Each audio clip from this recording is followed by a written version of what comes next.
we're still in the Destiny series, but we're on the second part of that series, where now we're going to begin to talk about the key ingredients to fulfilling your destiny.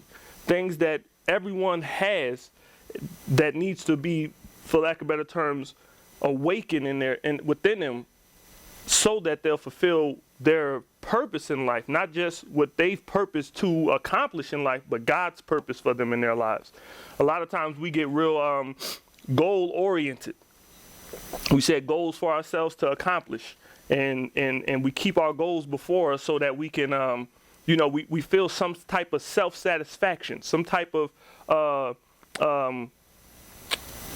value of ourselves, because we're trying to achieve things. We have something ahead of us that we're going to try to accomplish. But when you're goal oriented, you can get to a point where you've obtained goals, and when you have no more goals set before you, you start to ask questions like, well, so what's life about? Why am I here? We hear it a lot with, of course, because the fact that they're in the limelight with stars and famous people. You'll see them accomplish all these goals, Grammy winner and nominated and Oscar winners and all of this stuff in their lives. But it seems like they get to a point usually where it's like, what is it all about? I did everything. Everything that everybody in the world wants to do, I've done it. But yet my life still feels unfulfilled. And they find themselves wrestling with depression, suicidal thoughts, because it's like, what do I have to live for? I don't need to do anything else, or there's nothing else I can do on this earth. And that's because they lived a goal-oriented life more so. But God never intended us, now don't get me wrong, there's nothing wrong with having goals. But God never intended your life to be built and shaped around your goals. He meant for you to really get in tune with His purpose for you in this life. And that's you fulfilling your destiny. You'll never even come close to fulfilling your destiny just putting goals before yourself and trying to accomplish them. You might find out things about yourself, and that's all good. But then at the end of the day, what do you do when all your goals are accomplished and achieved? Now my life's just, get up today and find something to do. And that's not living. You're just existing. When you get to when you're at that state, you're now existing. But to move on and get started with the second part of our Destiny series, we're going to talk about this one key ingredient to fulfilling your destiny, and that's passion. Everybody knows what passion is, but everybody has different understandings of passion. And I'll just share with you some of my early experiences of seeing what passion really was. As I was growing up, me and my twin brother, we played quite a few sports, but we both liked baseball.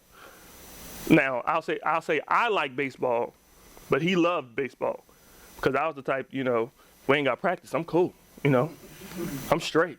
If I ain't got to do it, I ain't doing it. But him, on the other hand, whether we had practice or not, he needed to have a glove on his hand and a ball in his hand, or something. If he couldn't get a ball and a glove, he'd go get a stick and some rocks. And matter of fact, as we grew up, we got a lot of spankings because we threw rocks all the time.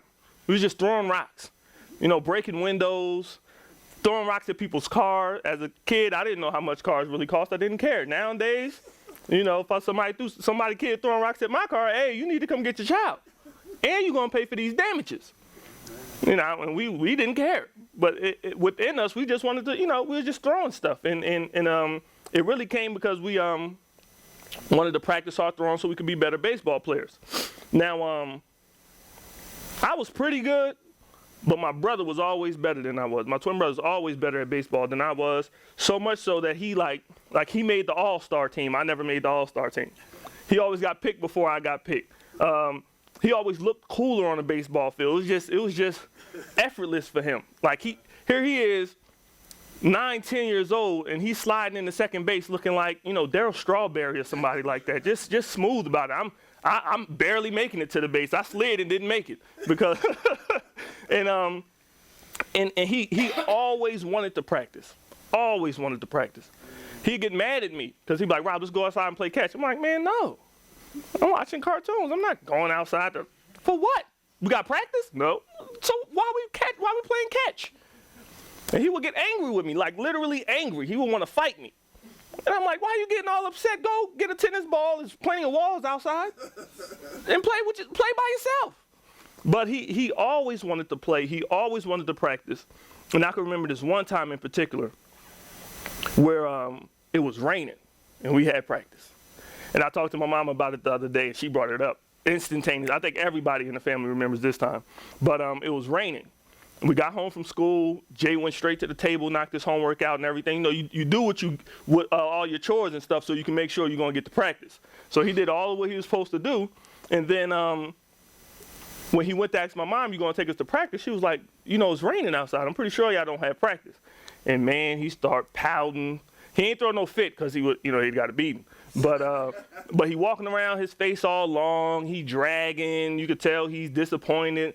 He asked my mom, so if it stopped raining, will you take us? And she like, then the ground's still wet. Like, I doubt y'all gonna have practice. And then he was asking, well, did the coach call? And he was just pestering her. And I'm like, man, like, give it up. We don't have practice. Relax. It's a nice rainy day. We can stay inside and watch cartoons. And he wasn't having it. He just couldn't rest easy about it. And he pestered my mom so much till she was like, Robert, get your stuff. Come on. Y'all, let's go. I'll take you to the field to show you that y'all ain't got practice. And we went to the field. We got to the field. No one's there, obviously. I mean, it's raining. And now he's in the back. Now, when I say he's crying, he's not like boo-hoo crying. He just letting tears roll down his face because he really he was looking forward to practice all day. And I'm looking like, man, what is wrong with you? It's baseball practice. We're going to do it one of these days. We didn't have to, this wasn't the last game or anything. And, but in that was my first example of what passion really was. My brother was passionate about baseball. He loved it. He didn't care what the weather was like. He'd get out there in the rain and play. And if you didn't want to play with him, he tried to figure something out to get better at what it is he had a passion for. I mean, he was like, my brother he got hit in the eye with a baseball playing catch. His coach was playing, like catching, warming his arm up with him, and hit him in the eye with the baseball, swole it up and everything, black eye. My brother got hit in the knee he was a pitcher. So he pitched the ball and the batter hit a line drive, hit him right in the knee. And he had, like, his knee looked like a softball, had the seam prints in it and everything. And I was like, man. And then, I mean, he would come home, he'd have like them big strawberries on the side of his thigh from sliding on the ground, from practicing and sliding. And we ain't had practice. He was just out there sliding on the ground. But it paid off in game time because here he is looking like a pro. He hit the bag and popped straight up. I got to get myself off the ground, get all this dirt off me, and he just pop up like, yeah, I'm ready to go. And no matter how much his body went through, he was going to play baseball. He sacrificed his body to be the best baseball player he could be at his age because of the passion that he had for it. And I just was like, maybe I ain't got that passion. I like it, but not enough to do all that. Because if I got hit in the eye, it would have been rap, you know. And it would have took him probably to get me back on a diamond. And I seen kids who got, you know, you get up to bat, you get beamed by the ball, and they never play again. They're like, man, I'm not playing baseball. I got hit by the ball last year. It's a part of the game. You okay now? Yeah, but I'm not doing it again. Clearly, they didn't have a passion for the game. And and don't get me wrong, that was one of my first examples for passion because I could understand and relate to my brother at that age. I was seeing passion in my parents all my life, but I just thought it was parenting. You do that because you had me. I didn't ask for this. You had me, so hey, you got some obligations. But they didn't never give me the minimum because of what they were obligated to do. They always gave me their best. And as a child, I didn't understand that. You know, it's just parenting. But watching my brother, somebody I could relate to, I was like, man, this boy loves baseball. And with that, and with his love and his passion for baseball, it helped me to understand, even now as an adult, like, no matter what it could cost you, if you're passionate about it, you'll do it. Anybody that has children, you understand that. No matter what it'll cost you, you'll do what you can for your child. Whether it's your time, your sleep, missing work, you'll do it. Now, I mean, in moderation, because if you give all your life to your child, you look up and be like, well, I can't provide a home for you because I'm always trying to make sure you got the stuff you want. You know, but and with that, with having passion for your kids, you won't allow them to be those spoiled little brats. You'll tell them no, and stick to it. But he was, like I said, he was passionate about baseball, just like I'm passionate about my family, which takes me to our opening scripture, which is Jeremiah 20 and verse 9. Now, just to give you a quick recap on what's happening here. Here it is. Jeremiah is one of the last true prophets of God. All the other prophets are prophesying lies to the king to just be in his good graces. So if I knew the king wanted to go over there and conquer this nation over here, I would prophesy and say, yes, the Lord is with you. So you could go get what you want. And you say, you know what, I like him. Like, get him a nice house over here close to me because he's a prophet and he always prophesying what I like to hear. Jeremiah would prophesy really what the Lord was saying.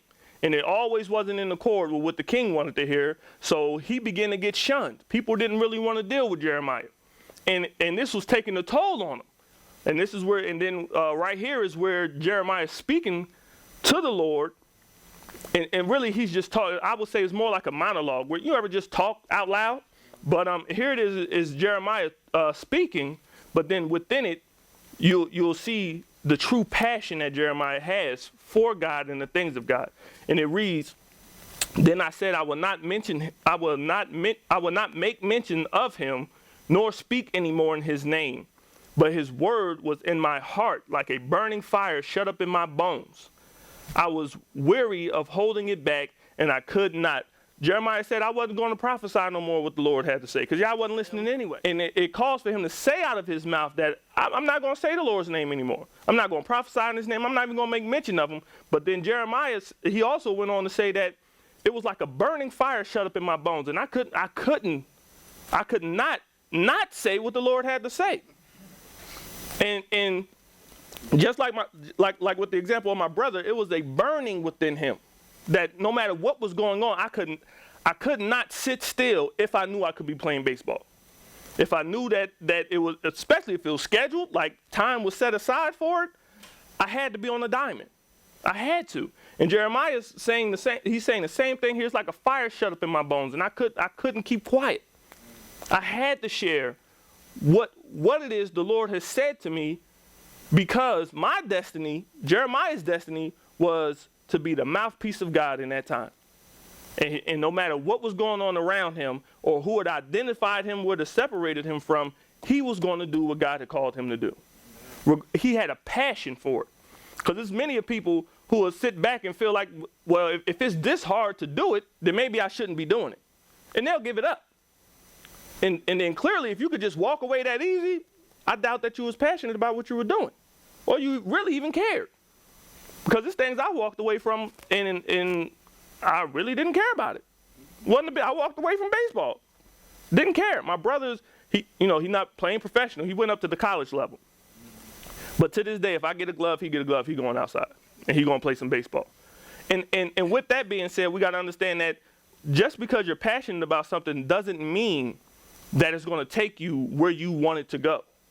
Because some people, because I'm passionate about baseball or any sport or anything, you could be passionate about cooking, you could be passionate about writing, and because I'm passionate about it, then this is my meal ticket. This is going to get me there. And that's not always the case. And I'm getting a little ahead of myself, but just the same, when you're really passionate about something, it really doesn't matter if you're getting paid for it or not, you'll still do it. No matter if you could get $100 for it, or somebody could just ask you and say, I ain't got the money to pay you for it, and you'll say it's not a problem, because I like what I'm doing anyway. So imagine and think what life would be like if you were doing something that you was passionate about. And you may say, you may be, like I said, you may be passionate about singing. You might be passionate about helping people who are in situations where they can't help themselves, or cooking and writing and things like that. But if you earned your income doing what you was passionate about, think of how life would be though. Because you will put so much of yourself into what you're doing, it's going to be a quality about what you're doing. Not just I'm doing it to say, yeah, I do that too. I do hair. You got people that do hair, then you got people that do hair. You see what I'm saying? Y'all experience, I'm pretty sure most women experience that one or two times where they heard somebody does hair and they just do hair. And when you leave, oh, well, while you're there, it's like, oh, thanks, it's real nice. And then when you get home or you call your friend, like, why you tell me this girl do hair? Like, I'm about to go home and take this, and you paid them, smiled in their face and everything. You paid them for what they did, and you go right home and take it right back out. My wife did that once or twice, by the way. Hey, babe, how you doing? Looking real lovely back there. And she did that. She's come home, and she was like, nah, I'm taking this down. I'm like, babe, you just sat there for hours and paid them people or that person to do that to your hair, and you're going to take it down? I could do a better job than this. And I'm like, hey, all right, that is a woman's thing, I guess. I'm going to leave it alone. Because once I get my hair cut today, I can't take it down. It's done. My line up crooked is just, hey, I'll let it grow back in, and we'll fix it next time. But then, and she's been to those people who are passionate about what they do, to the point where when she walked, she was amazed. It was beyond what she expected. And it's like, man, and then they didn't even charge me that much, because that person clearly has a passion for what they do, and you see it in the quality on what they do. No matter if it's a $25 job they about to do, or I guess you could get up to $200. I don't know, or a $200 job they're going to do. They put themselves in their work because they know that what people will see reflects them. And when you're passionate about it, when you're passionate about anything, you want it to reflect you in such a way that people see that, yeah, they're passionate about what they do. Man, and I used to, and I've never shared this with Pastor Neil, but I used to wonder, I was like, man, am I really called to do this? Because Pastor be up here sweating. He's passionate about the word of God and preaching. I'm like, man, he be sweating and everything. And I was like, man, I don't sweat. Like, he'll get loud. He'll get louder than me. And I'm like, man, he passionate. I don't know if I got that. And I used to talk to my mom about it. I was like, man, I just don't think I have that passion.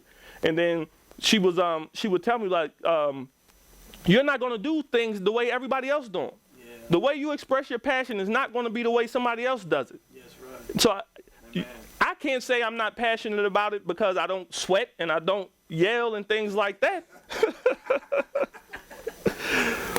And then I begin to understand that I do have a passion for the Word of God, because whenever I read His Word, I want to understand Him more. Not just get a knowledge of what He said, but I really want to build on my relationship with God. And then building my relationship with God builds my passion towards Him. And one word that